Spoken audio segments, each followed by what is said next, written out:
Quero saudar meus irmãos com a paz do Senhor, amém? Amém. Quero saudar meus irmãos com a paz do Senhor, amém? Amém. Glórias a Deus, estou com a África, mas a gente está dando glória aqui nessa noite. Quero dizer para a igreja que você bem suscito as palavras que o Senhor colocar no meu coração. Fui convidado pelo nosso amado irmão lá, Tiago, fez o convite, está pregando aqui. Glórias a Deus. E essa semana tem sido uma semana para mim, dias corridos. Nós estamos próximo da nossa festividade, da nossa congregação lá na Figueira, onde Deus tem honrado a obra de Deus lá. E por esse dia eu tenho andado muito pregando o Evangelho. Confesso que quase que eu voltei atrás, só que tinha dado minha palavra, irmão, eu falei, vou estar lá ministrando a santa palavra de Deus. Amém, irmãos? E eu quero trazer a paz do Senhor para toda a nossa igreja, que está lá no bairro da Figueira, a Assembleia de Deus Tabernáculo da Adoração. Amém? Hoje eu não estou com a minha família, porque 2 semanas está o dia todo na rua, andando, pregando, anunciando uma verdade no Evangelho. Amém? Mas eu quero convidar os nossos irmãos a abrir os seus prefácios, suas escrituras, no livro de São Marcos, capítulo 7. Livro de São Marcos, capítulo 7. Nessa noite, prometo que eu serei bem sucinto, objetivo, não serei enfadonho. Eu não sou pregador, eu gosto só de falar do amor de Jesus Cristo. Amém? Glórias a Deus, amém? Glórias a Deus. Para mim é uma honra, quero agradecer ao amado pastor que liberaste a sua tribuna, está ministrando a palavra de Deus. Deus abençoe sua vida. Tem mais irmão que é cristão, pastor Leomar, que já é conhecido, pastor Moisés. Louvado seja Deus, que Deus abençoe. Louvado seja o nome do Senhor. Livro segundo São Marcos, capítulo 7, só o versículo 34, amém? Segundo São Marcos, capítulo 7, versículo 34 nessa noite. Glória a Deus. Aleluia. Livro São Marcos, capítulo, Evangelho de São Marcos, capítulo 7, versículo 34, para a glória de Deus. Aleluia. Glória a Jesus. Amém? Livro São Marcos, Evangelho. Glória a Jesus. Amém? Vamos estar lendo nessa noite, para a gente poder tomar tempo, ser bem objetivo nessa noite. Amém? Uma palavra muito conhecida. Ai, o Senhor despertar ao meu coração, que está ministrando essa palavra. E levantando os olhos ao céu, suspirou e disse: Efatá. Isto é, abre. Então a igreja pode tomar um assento, pastor Jaurarte, para a glória de Deus. Amém, irmão? Bom, nós estamos diante de uma palavra, a qual ela é uma palavra que por esses dias eu vim com a madrugada, leio a palavra do Senhor e Deus me trouxe um despertamento tanto desse texto quanto lá na nossa congregação. A gente tem um costume de ler a Bíblia todo ano, plano de leitura, e meditando numa madrugada, lendo o plano de leitura, e Deus me deu um despertamento nessa palavra. Todos bem conhecem essa história que vai falar da vida de um jovem, e esse jovem, ele era um jovem que tinha uma deficiência, tanto no seu falar, quanto na sua audição, com glória. Mas a Bíblia vai dizer que Jesus, ele começa o seu sermão, o seu ministério de 3 anos e meio, um ministério que durou pouco tempo, mas é um ministério que marcou a história de Israel e a marca até o dia de hoje, porque através desse ministério nos alcançou com a graça e com a salvação do Cordeiro de Deus. Irmão, Jesus, ele começa a ministrar o seu sermão, no livro de Marcos, vai narrar que ele chama os seus discípulos, faz aquela multiplicação dos pães e peixes, e ele vai dizer para os seus discípulos: pega o seu barco e vão atravessar para Genezaré. E a Bíblia vai dizer que Jesus fala, eu vou continuar aqui. Continua pregando o seu sermão, e de repente, certa hora, o barco dos discípulos já estão bem distante. E conforme o barco dos seus discípulos está bem distante, Jesus entende que agora é o momento de ele encontro ao seu discípulo. E a Bíblia vai dizer que o vento era contrário, mas de repente Cristo vem andando sobre as águas. E os discípulos param a ver e falam, é um fantasma, alguma coisa está me acontecendo. Então Jesus lança aquele sermão que era ele, acontece todo aquele processo. A Bíblia vai dizer que ele chega numa cidade, e quando ele chega naquela certa cidade, a Bíblia vai dizer que conforme o seu nome já havia muito programado e muito falado, louvado seja Deus, onde ele colocava a planta dos seus pés, alguma coisa tinha que acontecer. Então a Bíblia vai dizer que quando ele chega na cidade, alguns doutores da lei, como os escribas e fariseus, ele se aproxima diante do mestre, ele vai observar que o seu discípulo não conservava-se a tradição judaica, ou seja, que tradição era essa, pastor? A tradição de lavar-se a mão quando sentasse, ou seja, quando fosse comer qualquer tipo de alimento. Era uma tradição que todos eles conservadores guardavam.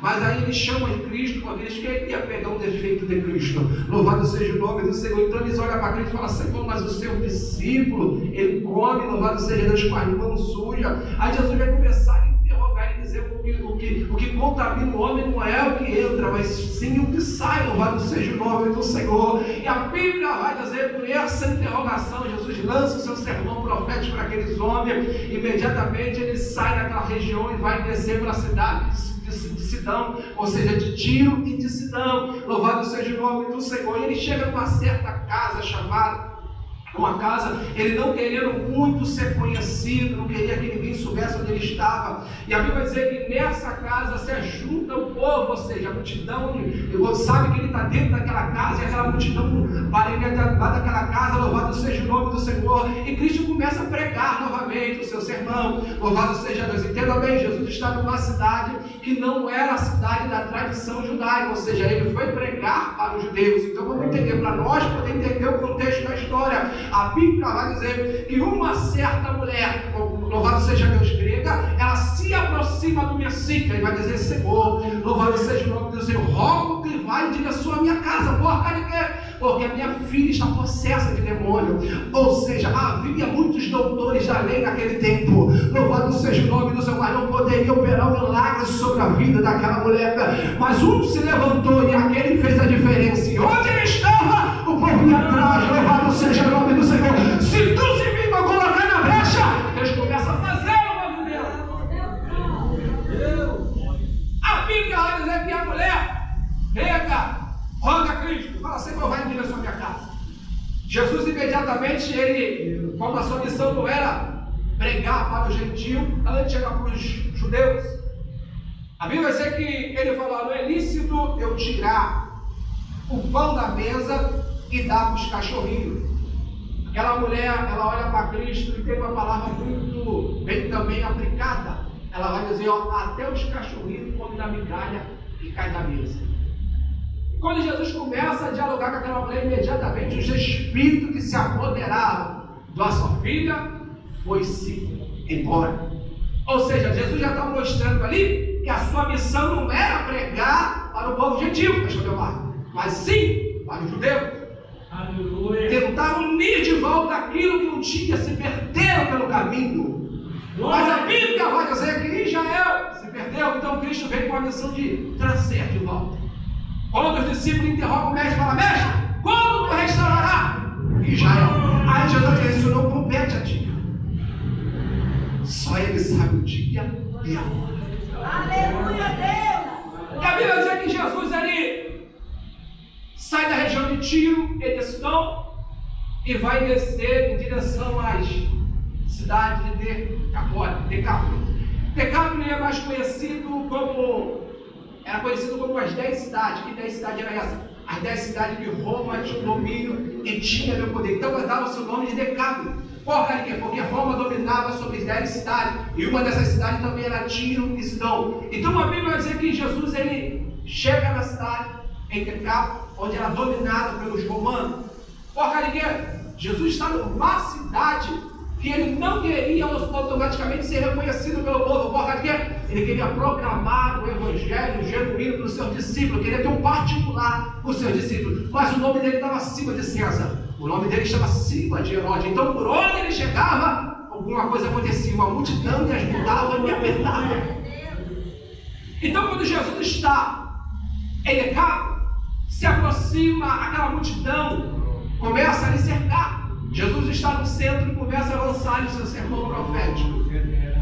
E quando ele começa a lançar o sermão profético, vem algumas pessoas, alguns homens, traz um amigo, ou seja, ele traz um jovem que ele tinha uma certa deficiência. Que deficiência era essa, pastor? Ele não falava, ele tinha uma dificuldade na sua fala, ele não ouvia. Ele tinha uma dificuldade na sua fala e não ouvia. Hoje nós sabemos que a tecnologia, ou seja, a ciência está tão avançada que hoje, se uma criança nascer com alguma deficiência, uma audição, louvado seja Deus, ou uma deficiência na sua fala, louvado seja, pode fazer um tratamento e aquela criança novamente pode vir se tornar, ou seja, igual todos são, louvado seja Deus. Há uma pesquisa, fiz uma pesquisa por esse dia, que de 5.000 mulheres que engravida, 5 crianças nascem com uma deficiência. Por causa de quê? Porque essa mãe pegou meningite no período da sua gravidez. Toda criança, toda mulher que pega uma meningite na sua gravidez, tendência que uma criança ela nasce com um defeito. Eu estava pregando agora dentro do bairro do Pantanal, na terça-feira, tinha uma criança lá que ele tinha 3 anos de idade, ele não tinha um braço, e a mãe pegou uma meningite no período da sua gestação. Louvado seja o nome do Senhor. Então era provável que aquela mãe, ou seja, tinha agarrado alguma coisa sobre si, mas a Bíblia vai dizer que Jesus, ou seja, aqueles homens, traz aquele jovem diante de Cristo, e Cristo, ele separa aquele jovem diante da multidão. Mas o que eu quero entender com isso e expressar para os meus irmãos, eu não posso entender como é que a multidão aperta Cristo por onde ele passa, porque uma profecia de 70 anos vai se cumprir. Que profecia é essa? A qual o profeta Isaías vai dizer no capítulo 35 de Isaías, versículo 5 e o 6, vai dizer: o surdo ouve, cego terão visão. No versículo 4 vai falar de uma promessa que ele viria, o Messias, e todos tinham diante dele. Então era uma profecia que já estava se cumprindo naquele tempo, 70 anos atrás. Teve que começar a se cumprir no ministério de Cristo. Mas Jesus está numa cidade que não era a tradição dele.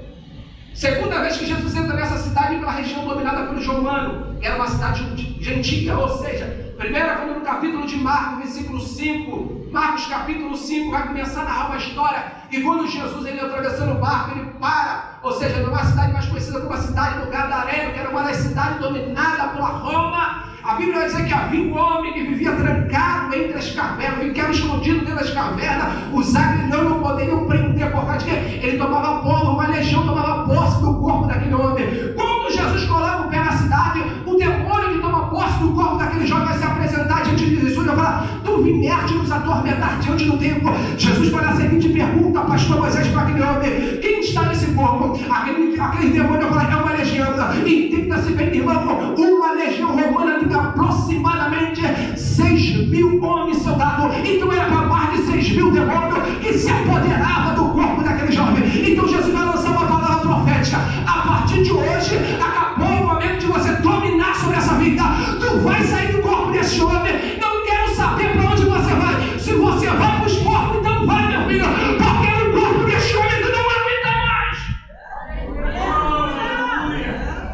A Bíblia vai dizer que quando Cristo lança aquela palavra, os demônios entram nos porcos, os porcos se lançam no precipício. E conforme os porcos se lançam no precipício, louvado seja Deus, os pastores de porco vão diante da cidade chamar o povo e dizer: olha só, tem um homem na cidade, não sei quem é, não conheço muito bem a sua história, mas ele mexeu na nossa finança. Por quê? Porque o povo conservava, trabalhava com os porcos, mas quando Cristo mexe na finança, ele é obrigado pelo aquele povo de sair da sua cidade. Escute uma coisa, meu filho, louvado seja Deus, nós só queremos coisas boas de Deus. Quando ele nos aperta, nós dizemos: Deus não está nesse negócio. Opa! Quando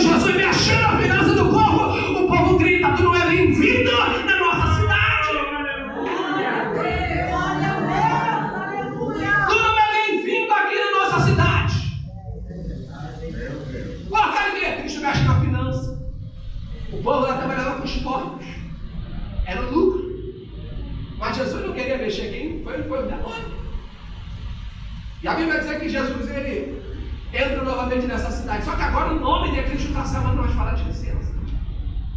Alguns trazem o jovem, conforme eles trazem o jovem, a Bíblia vai dizer que aquele jovem tinha uma deficiência. Como eu já disse, ele não ouvia. E muito menos tinha dificuldade na sua fala. Todo surdo, automaticamente, ele não vai falar perfeitamente. Haverá uma deficiência, porque nós pensar com ele não vai entender. Não sei se você falar em formas de línguas que existem hoje, para se dar com aquela pessoa. Libra, né? Que eles falam. Então, Jesus separa aquele jovem do meio da multidão. O que me chama a atenção é que Jesus separa aquele jovem. Irmão, Jesus pega aquele jovem do meio da multidão, ou seja, uma multidão lhe aperta. Jesus pega aquele jovem e fala: vem para cá, para fora. O particular que eu tenho contigo não é no meio da multidão, é fora da multidão. Às vezes nós queremos aplauso. Às vezes nós queremos ser aplaudidos pelos homens, reconhecidos pelos homens. Mas existe um momento que Cristo nos tira do meio da multidão para ter um particular conosco. E sempre haverá um questionamento: para que Jesus levou ele agora? O que está acontecendo com ele agora? Mas Jesus te tirou do meio da multidão para ter um particular contigo. O texto vai dizer: Cristo separa ele do meio da multidão. Cristo afasta ele do meio da multidão e vai lançar uma palavra, vai lançar um profético sobre a vida dele. Jesus entendeu que aquele jovem, ele não ouvia e muito menos falava. Se você observar o Evangelho de Marcos, é o único livro que vai narrar sobre todos os livros sinópticos esse fato. Você vai, em Mateus você não encontra, em Lucas você não encontra e em João você não encontra. Só no Evangelho de Marcos. E Marcos narra da mesma forma que Cristo falou. Marcos narra em aramaico. Ele poderia muito menos dizer outra parte. Não, ele narrou Efatá. Ou seja, essa palavra é uma palavra aramaica e traduzida é arte. Ele enfatizou e narrou o mesmo fato que Cristo lançou para aquele jovem. Ou seja, Jesus separa aquele jovem, pega os seus 2 dedos e coloca no ouvido do surdo. Jesus está dizendo para ele: eu vou operar um milagre sobre a tua vida. Aleluia! Jesus cospe com a sua alguns dizem, acreditam que foi na sua mão e lançou sobre o lábio daquele jovem.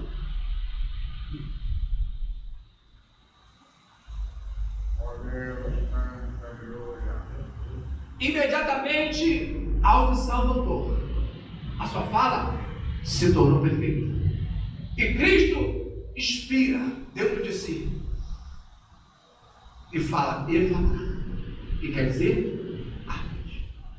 Entenda bem uma coisa: que quando Cristo inspira, ele não estava lidando com qualquer tipo de doença.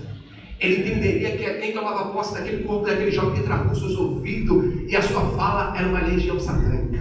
Paulo vai dizer o quê? Que a nossa luta não é contra carne nem sangue, mas sim contra o principado e potestade das sortes celestiais da maldade. Então Jesus separa aquele homem no canto e vai lhe inspirar. E Jesus vai lançar um profético apocalipse, que Jesus entendia que a guerra dele era espiritual.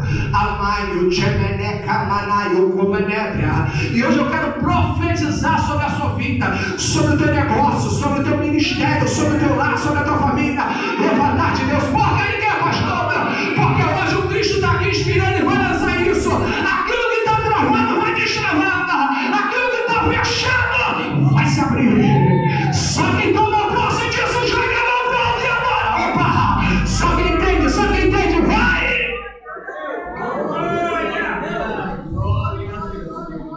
Remate, olébrias, tubilébrias. A Bíblia diz que imediatamente o ouvido do jovem se abriu. Quem não ouvia pode voltar a ouvir. Quem não falava pode voltar novamente a falar. Porque ele quer, pastor Moisés, porque eu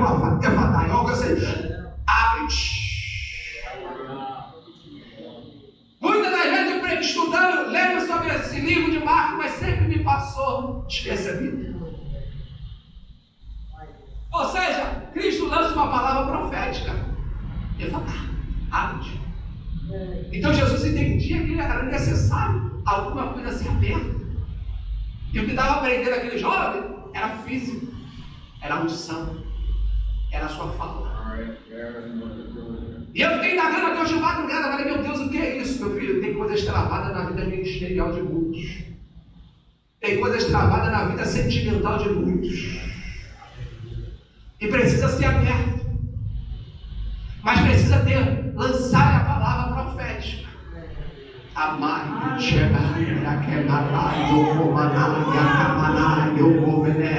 a nossa missão é lançar a palavra profética, mas a tua missão é você receber.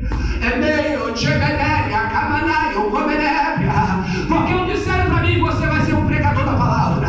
Eu recebo essa palavra. Deus já me levou fora do país anunciando o evangelho. Ou seja, porque um dia lançaram minha fantasia na minha vida. Aquilo que estava fechado era necessário ser aberta. Glória a Deus, aleluia. Eu vou fechar aqui, irmão. A Bíblia vai dizer sobre a vida de uma certa moça que nós conhecemos muito bem. Livro de São Marcos, capítulo 5, vai narrar sobre a mulher que tinha um fluxo de sangue, ou seja, a mulher que viveu 12 anos presa com uma hemorragia. O nosso corpo, nós carregamos apenas 5 litros de sangue, dependendo do peso da pessoa. Os 5 litros de sangue. Na virada do dia, ela perdia alguns ml, ou seja, todos os dias. E pela ciência humana e pelos livros, também vai dizer que aquela mulher vai estar morta com 3 meses e meio. Então vamos entender por que essa mulher suporta pelo período de 12 anos. Porque algo estava fechado sobre a vida dela. Só que ela ouviu falar que um homem estava na cidade e ia em direção à casa de um homem chamado Tiago. E ela falou, a minha esperança está ali. O que parece que está fechado vai ser aberto.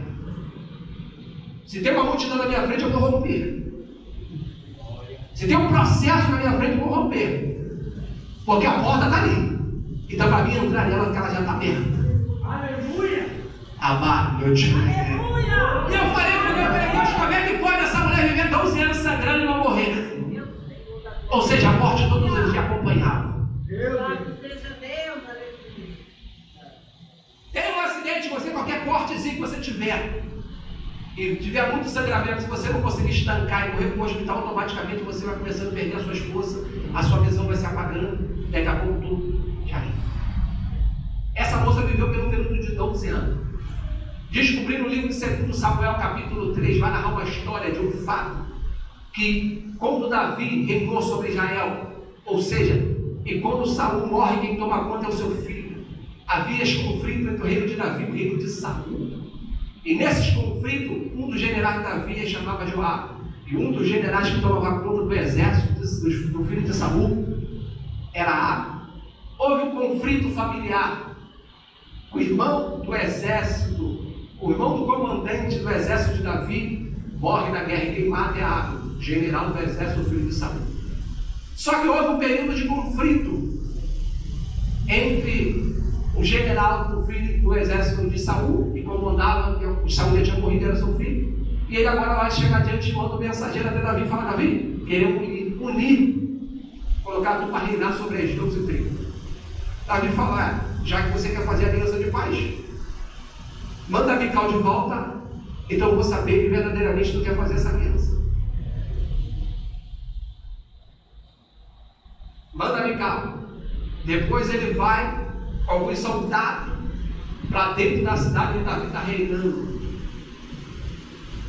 Senta na mesa, que era uma mesa conhecida, era uma mesa grande, e sentava a liderança maior, e ali era feita uma aliança. E a Bíblia diz o que é ligado na terra, enfim será ligado no céu. E tinha feito uma aliança de paz. O general que comandava o exército, filho de Saul, se não me falha a memória, era Esbozete, não sei se era Esbozete que estava reinando. A Bíblia vai dizer que nesse período ele faz aliança, ele está saindo da presença de Davi. O homem que comandava para Saul, que era comandante do filho de Saul, o general. Só que Joabe por devido ter perdido seu irmão nesses conflitos, ele guardou aquela mágoa dentro de si. E ele disse que no primeiro momento, a primeira oportunidade que ele tivesse, ele mataria o mesmo homem que tirou o sangue do seu próprio irmão. Só que quando ele entra na cidade, chega o conhecimento que Davi tinha feito aliança de pai com Abe. Então Joabe se apresenta diante de Davi. Abe já está quase fora da cidade. Se apresenta diante de Davi e fala: Davi, por que tu permitiste esse homem entrar aqui? Ele veio para descobrir aonde você deita e vai armar uma emboscada e vai me matar. Davi, não, fiz aliança de paz. Ele sai irado diante da presença de Davi. Joabe manda o mensageiro com seu cavalo chamar juntamente com os outros. Fala que Davi esqueceu de pronunciar algo. Ele volta imediatamente, acreditando que Davi estava chamando novamente. Quando ele chega, quem tinha armado a emboscada? Joabe pega uma das suas lanças e crava entre as quinta costela de Abe. Ou seja, na mesma que o irmão de Joabe, o general, morreu. Davi sabe dessa notícia, pastor Moisés. Fica pelo período de 7 dias no pó e na cinza no saco. Ou seja, se lamentando pela morte daquele homem que ele tinha feito uma aliança de paz. Por causa de quê? Davi não queria que aquele mal caísse sobre a sua casa. Porque o que for ligado na terra, enfim, será ligado no céu. E Davi tinha testemunha. Passa o período, Davi reúne Joabe, toda a sua casa, a sua família. Vai falar: vem cá, Joabe, aquele sangue de Abe não caia sobre as minhas costas, mas que caia sobre a sua casa e toda a sua família. Que o fluxo e todo tipo de maldição esteja sobre a sua casa. Irmão, vamos entender uma coisa: a Bíblia não vai narrar o nome dessa mulher, mas se apresentasse o nome dela, nós descobriríamos que a sua genealogia vinha da descendência Joabe. Por causa de que, pastor? Porque alguns livros nós não podemos afirmar, este Bíblia vai dizer que essa mulher seria uma 10ª mulher a ser morta, com a mesma doença, com a hemorragia que não parava. Porque a Bíblia diz que ela gastou todo o dinheiro com a medicina não pode trazer a cura. Mas quando um dia ela ouviu falar que um homem chamado Jesus de Nazaré, a promessa de Isaías, estava na cidade, ela falou: a minha esperança é agora. A porta está aberta, eu vou entrar para dentro dela. Ainda que lá no passado alguém lançou uma palavra de maldição sobre o meu lar, sobre a minha casa, sobre a minha família, hoje vai ser quebrada. É maio, chebraio, comanara, cabanaio, corenebra, cabanaia, cabanaia. É maio, chemenebra, é menecomenebra, faca. Tem gente que diz: o casamento de papai e de mamãe não deu certo, o meu também não vai dar certo. Filho, pai e mãe tiveram doença que é incurável pela medicina humana. Louvado seja Deus, automaticamente eu também vou adquirir essa doença. Mas Jesus disse nessa noite que esse não vai ser quebrado por carinha. Alguém está lançando uma palavra aí, fatal. Ou seja, abre, chamai, panaraia, camarada, abre-te. A mulher, ela entende que Cristo está na cidade, irmão. E ela sabe que a porta está aberta. Então eu preciso entrar. Sabe o que é isso? Alguém que lançou uma palavra, o Efatar disse: abre. Foi o mesmo que aquela mulher entendeu que ela precisava mudar a vida dela. E vou dizer uma coisa, irmãos. Aqui eu vou encerrar. Como é que eu vou encerrar aqui? 9 horas. Aquela mulher, ela sabia aonde tocava, pastor Moisés, porque ela guardava a tradição judaica. Livro de Deuteronômio, no sino de falha memória, acho que o senhor de tem que colocar, acho que é o capítulo 5, ou é de Números. Vai narrar que quando Deus dá uma ordenança a Moisés, chama todo o povo e fala sobre os homens da cidade carregar uma túnica, e essa túnica dava seu nome como conhecido como talit, ou seja, o chale de oração. E sobre as bordas das suas vestes colocarás bordões azul. Ou seja, esses bordões azul era traçado um entre os outros. Isso era extraído de dentro de um peixe que em Israel hoje está em extinção. É no azul que hoje os homens usam um chale de oração. Louvado seja, não chega nem os pés da cor que era antigamente. Hoje está em extinção. Esse peixe extraía de dentro de um peixe e era colocado sobre as bordas das vestes. Louvado seja o nome do Senhor. Todas as vezes que andares, lembrarás dos meus mandamentos. Ou seja, quando a mulher se aproxima de Cristo, ela vai tocar onde? No chave de oração. Porque ela se lembrou dos mandamentos do Senhor. Ela se lembrou que era necessário ela retornar para o caminho do Senhor. Ainda que um dia estivesse longe, hoje era o dia de retornar para os caminhos do Senhor. Por quê? Porque algo está aberto para a sua vida. Hoje algo está aberto para a sua casa. Hoje algo está aberto para o seu ministério.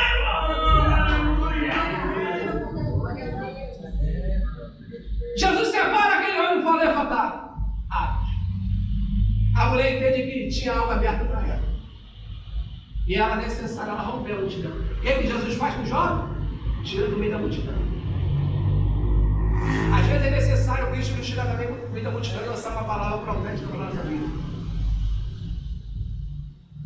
O Efatá de Deus está aqui hoje. Aleluia. Se apodera disso, irmão. O que esteja fechado, em nome de Jesus, vai se abrir. Ministério, família, saúde, finanças, vai se abrir. Mas às vezes Deus Cristo faz o que com a gente? Nos separa, nos tira de um meio da multidão e lança aquela palavra. E só você e Cristo sabe. Amado Deus, só você e Cristo sabe. Às vezes é necessário nos afastar. Às vezes é necessário nos tirar do meio da multidão e levar para o canto e lançar a palavra profética. Alguns poderiam até dizer que aquele homem carregava alguma maldição familiar. João capítulo 9 vai narrar que quando os discípulos vê o homem cego, fala: Senhor, quem pecou foi ele ou foi seus pais? Jesus vai dizer: nem ele pecou nem seus pais, mas foi necessário. Existem situações na nossa vida que Cristo permite. Para quê? Para que lá na frente libera algo sobre nossa vida. Pastor, mas aí isso é uma coisa aqui que vai falando de Isaac. Ou seja, poço. Seu pai tinha também aquela tradição. Ou seja, mas alguns tentaram olhar o poço. Aí ele fazia o quê? Já que vocês não viram, eu vou cavar do outro lado. Porque está aberto para mim. E aonde ele cavava saía água. Aleluia. Não adianta, irmão. O que Deus preparou para a tua vida, ninguém impede. Se ele falou, o Efatá está aberto para a tua vida, se prepara. O ano de 2024,